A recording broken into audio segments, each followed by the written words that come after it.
I'm here for a review of the WWE Cruiserweight Classic quarterfinal round. I was at the tapings last week. I'm just going to quickly go over what to expect. The first episode airs tonight, the next one will air next week. There were 4 matches in the quarterfinal round. There were a few other matches that filled out the card for the night.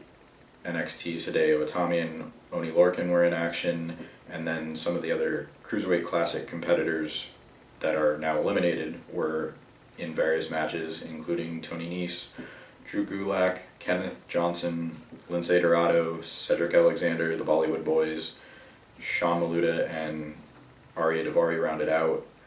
I'm going to talk about the matches, just the order that they were taped, because I know, at least looking at the preview, the matches are going to be in different order for broadcast. First up was Zack Sabre Jr. versus Noam Dar. I wasn't really too familiar with either guy before the tapings, at least not as familiar as most fans are with their work internationally.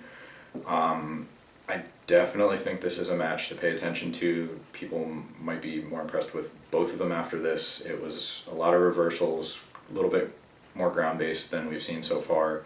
Very entertaining.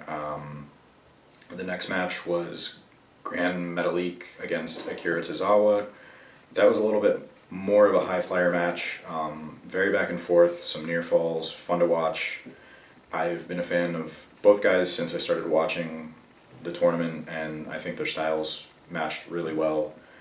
The third match, TJ Perkins and Rich Swann, another good matchup of styles. There was a lot of showmanship in this one, as expected with both guys.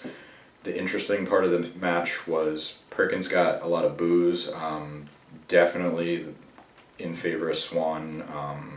The Full Sail crowd, the NXT crowd, really likes him, so it was interesting to see Perkins be kind of like a fan favorite, and then there was a mixed reaction when he beat Gargano. At least that's the way it came off live. And then to see him get a very decided, almost heel reaction just because of who he was facing.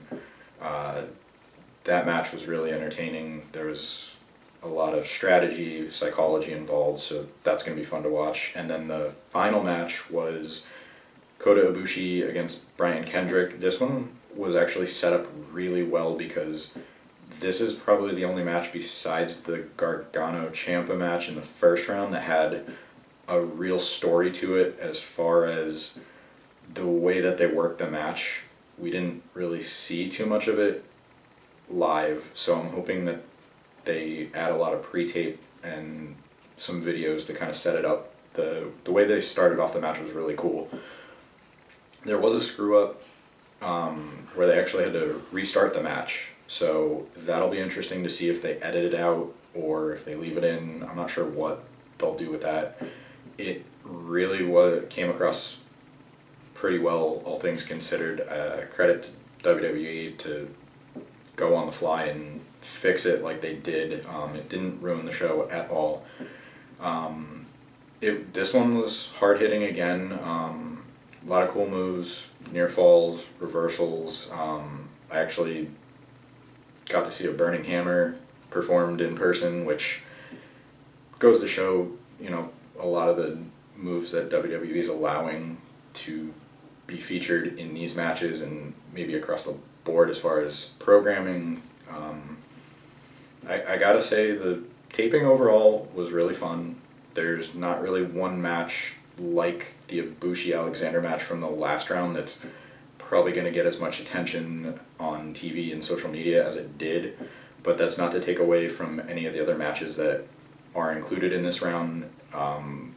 They just got a lot more time to work. The styles matched up well. I'm really excited to see how all of them come across on TV, especially the ones I mentioned specifically, and I can't wait to go back for the finals.